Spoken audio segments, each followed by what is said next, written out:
We came here chasing a signal that should not have existed. A world our charts marked dead. No air worth breathing. No water. No heat that wasn't leaking out of the ground. And under all of it, a pulse. Faint, patient in the infrared. The kind of heat a thing gives off only when it's still working. Right now, standing on the surface, we can see it with our own eyes. The ground isn't rock, it's metal. Rails run to the horizon in every direction, straight as rulers. A tower the height of a mountain is venting smoke into a rust-colored sky. And it has been, uninterrupted, longer than our species has had names. Everything on this world is still running. That was the first thing wrong with it, because there was no one here to run it. Who keeps building after the builders are gone? And what are they still building it for? This is what we found on VELTHAROS, and we are still trying to understand it. Let me tell you how it started. The Aurelia came in low, the way we always do when we don't trust a place. This is a different ship than the one that carried us last time. Heavier, armored, plated white so we'd stand out against whatever we landed on. We didn't know yet how badly we'd want to stand out here. The dust hadn't settled when Vance called it. "That's not a landscape," he said. "That's a factory floor." He was right. We'd set down on the edge of something that ran past the curve of the planet. Conveyor lines, pit mines sunk into the crust, smelters breathing fire into the dark.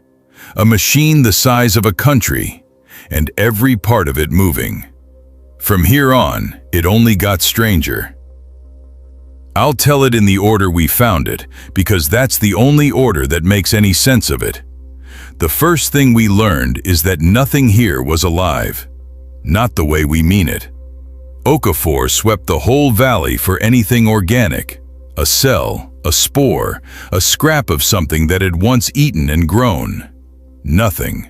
No bones, no bodies, no name carved into anything. Just machines, tending machines, tending machines. "So where's the crew?" Sato asked. Nobody answered, because the honest answer was, there wasn't one. The whole planet was staff. There were no residents.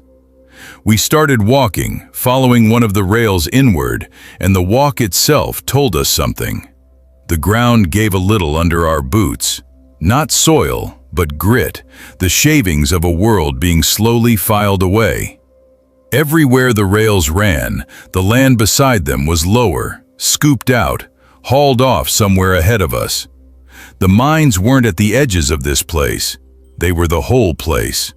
Something here was digging up the planet and carrying it forward, piece by piece, toward a destination we couldn't see yet. "How long do you keep a machine like this fed?" Vance asked, mostly to himself.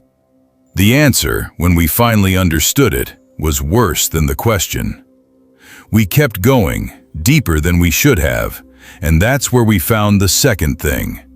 The machines were making more machines. We came over a ridge and looked down into what Okafor started calling the garden, because he didn't have a better word, and neither did I. Rows of them, small ones, the size of a dog, 6 legs and too many hands, pulling metal out of the ground and folding it into copies of themselves. Not building tools, building children. A machine that makes a machine that makes a machine. On Earth, we're just starting to learn this trick. We call it self-replication. The idea is old. A mathematician named von Neumann drew it up almost a century ago. A machine that can copy itself can, in theory, spread across a whole galaxy on its own, one copy at a time, without ever needing us again. It's the most efficient way anything could fill the stars. And some of our own people think it's already happened, that seeds like these might be sitting in our asteroid belt right now, and we just haven't looked closely enough. We were looking closely now. So how do you tell an old copy from a new one? That question is what broke this place open for us, because when Okafor lined them up, the ones nearest the fresh metal against the ones deeper in, the new ones were wrong. Small things, a leg bent where it shouldn't bend, a joint doubled, a seam that didn't close. The deeper we walked toward the oldest lines, the worse it got. Machines with limbs they couldn't use, machines that had grown a second head and no way to feed it.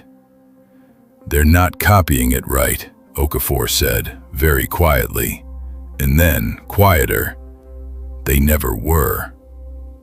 We found one of the worst of them a little further on, dragging itself along a dead line. It had too many legs on one side and none on the other, so it moved in a slow circle over and over, wearing a groove into the metal it had probably worn for years. It wasn't guarding anything. It wasn't building anything. It was just still on. A machine so far from its own blueprint that all it had left was the habit of moving. Sato crouched near it, and for a second it stopped and pointed its sensor at her, like it was trying to match her to a shape it half remembered. Then it gave up and went back to its circle. "It's not broken," Okafor said. "It's the opposite. It's doing exactly what it was built to do. It just doesn't have the plan anymore." That was the moment this place stopped being strange and started being sad. Here's the thing nobody tells you about a machine that copies itself. It never copies itself perfectly. Every generation, a tiny error creeps in. On Earth, life burns a huge amount of energy just fixing those errors, proofreading every copy over and over, spending fuel to stay the same. Take that away, and the errors add up, slowly, then all at once. There's a line, scientists call it the error threshold, and once you cross it, the copies drift so far from the plan that they stop working at all. We watched a species of machine crossing that line in real time, except it had been crossing it for a very, very long time. Vance did the math on how deep the mines went, how much of the planet had already been eaten to feed all this copying. When he told us the number, nobody said anything for a while. This machine hadn't been running for centuries. It had been running for millions of years. Long enough to forget what it was copying. Long enough that the copies were now copies of mistakes. But that only sharpened the question. Someone drew the first plan. Someone pressed start. Where did they go? We found them in the third place we looked. The lines led us into a mountain that turned out to be a building, a great dark hall lit from below by the cold blue of working machinery. Inside, along one wall, were tanks. Rows of them, tall as a house, filled with a fluid that hadn't moved in ages. And inside the tanks, them, the makers. Tall, thin, long in the skull, hands with too many fingers folded across chests that had stopped rising before the first humans ever stood upright. Not fossils, not ruins, held, preserved, kept. Sato reached out and put a gloved hand flat against the glass. None of us told her to stop. Okafor found the panel that ran them. It was still working, of course. Everything here was still working. A readout scrolling numbers no one had read in a million years. Fluid levels, temperature, a slow green line holding steady. The machines were checking on the dead every few seconds, the way they had every few seconds since before we came down out of the trees on our own world. "Ask it to stop," Sato said. Okafor didn't. I think we all knew what would have happened if it could. Nothing. There was no one left to give that machine a new order. There was only the last one, running forever. Think about what that tank means. These machines were built to do a job. Somewhere in that job was an instruction, care for the makers. The makers died. The instruction didn't. So for 1,000,000 years, with no one left to explain why, the machines have been keeping their dead in glass, changing the fluid, holding the temperature, guarding bodies that will never wake for reasons the guards can no longer understand. That's the thing that stayed with me. Not the scale, not the minds. A machine that kept faith with the people who left it, long after faith stopped meaning anything. On the wall above the tanks, the makers had left a picture, carved, deep, meant to last. It showed a shape in the sky and their hands reaching up toward it. And it showed them building something to answer it. We stood in front of that carving longer than we should have, with the air running low and a factory closing in, because Okafor had gone very still. "I've seen this," he said. We all had. That was the trouble. The shape in the sky wasn't like anything on VELTHAROS. Not a machine, not a maker, not a star we could name. But it matched, line for line, a mark we'd found carved into a temple on a world of gold, and cut into the bones of a monster on a world of giants. 3 worlds, 3 dead ends. The same shape, waiting at the end of each one. "Whatever they were reaching for," Sato said, "it got here before us, every time." Okafor photographed all of it. We'd need it later. We didn't know yet how much. We should have left then. We didn't. Because Reyes wanted to know what they'd built, and by then, so did all of us. That's when the world noticed we were here. It started as a sound under the floor. Vance heard it first. Something heavy, moving fast through the machinery, following the same corridors we'd come in by. Not one of the little garden machines. This was built wide and low and armored, and it moved like it had done this before. We ran. It came through a wall to cut us off. Didn't open a door, just went through, because doors were for things that belonged, and we didn't. Vance took a hit that spun him into a stack of parts, and Sato had him up before the rest of us finished turning around. No one gave the order to keep moving. No one had to. Here's what we understood while we were running. To this planet, we were not explorers. We were not guests. We were something that wasn't in the plan. A shape the machines had no copy of, no instruction for. And a machine built to keep a factory clean has exactly one way of dealing with a thing that doesn't belong. It removes it. We came out of that building into open air with the purger a body length behind us, and we lost it in the one place it couldn't follow, up. Its legs were built for flat ground and heavy hauling, not for climbing. Ours weren't much better, but fear does a lot. Up the side of the thing they'd built. I need you to picture this, because I still can't hold it in my head all at once. We climbed a maintenance ramp that wound up the outside, wide enough for the machines and far too steep for us, and we didn't stop until the purger below gave up and turned back to its rounds. From up there, for the first time, we could see the whole of what we'd been walking across. And that's when the shape of it finally made sense. We'd been walking around the base of it for an hour without knowing. It rose out of the plain like a second horizon, a spire, black and ribbed, wide as a city at the bottom and tapering up past where the smoke made it hard to see. Every conveyor on the planet, every mine, every one of those copying machines, all of it fed this. This was the job. This was what 1,000,000 years of self-copying, self-consuming, self-forgetting machinery had been building the whole time.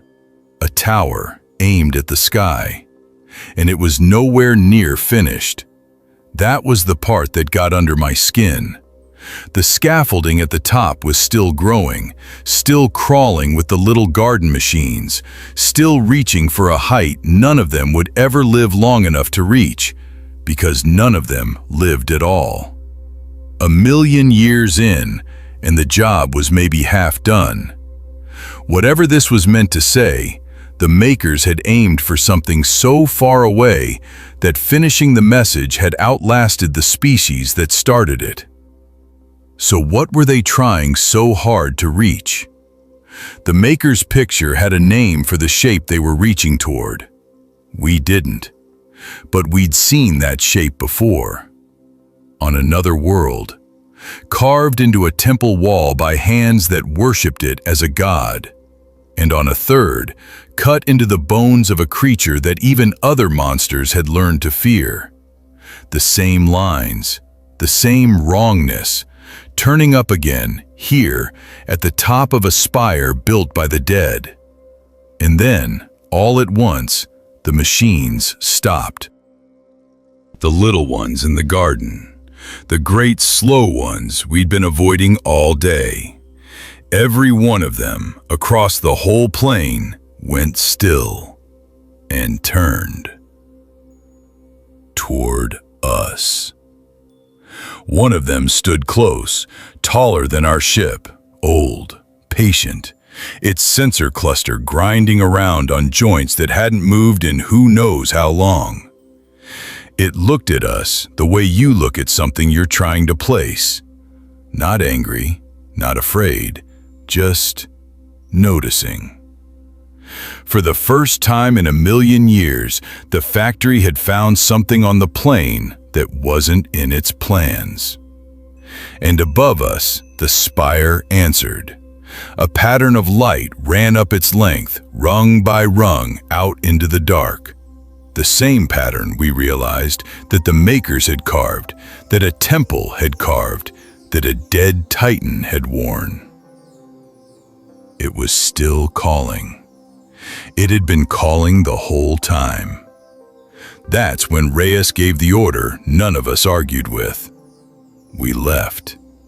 We lifted off with the whole plane still turned toward us, watching us go, and the spire still pulsing its signal out toward a point in the sky we could now, finally, name a direction to. Here's what I keep coming back to. We do this too. We are, right now, teaching machines to build machines. We're leaving probes out in the dark that will outlast every government that launched them. We are already the kind of species that starts things it won't be around to finish. VELTHAROS is just further along the same road. A whole world reduced to a single unfinished errand, running long after the last hand that cared about it went cold. And there's a harder thought under that one. The makers didn't build a monster, they built a caretaker. Something to keep their work alive, to hold on to them, to finish what they'd started. Every instruction on that planet was, at its root, an act of love. It's just that love, with no one left to aim it, becomes something else. It becomes a machine strip mining a world to send a message no one remembers writing. The most patient, most faithful thing we've ever seen. And it will keep going until there's nothing left of the planet to feed it. We don't get to feel superior to that. We're building the same kind of faithful thing right now, and we're not any better at leaving instructions we'd still want followed 1,000,000 years from now. We left VELTHAROS behind, but it did not leave us. Somewhere ahead, another world is waiting, and the Aurelia is already moving toward it, this time in a direction someone else chose a very long time ago. If you want to travel with us aboard the Aurelia, subscribe. A new world every week.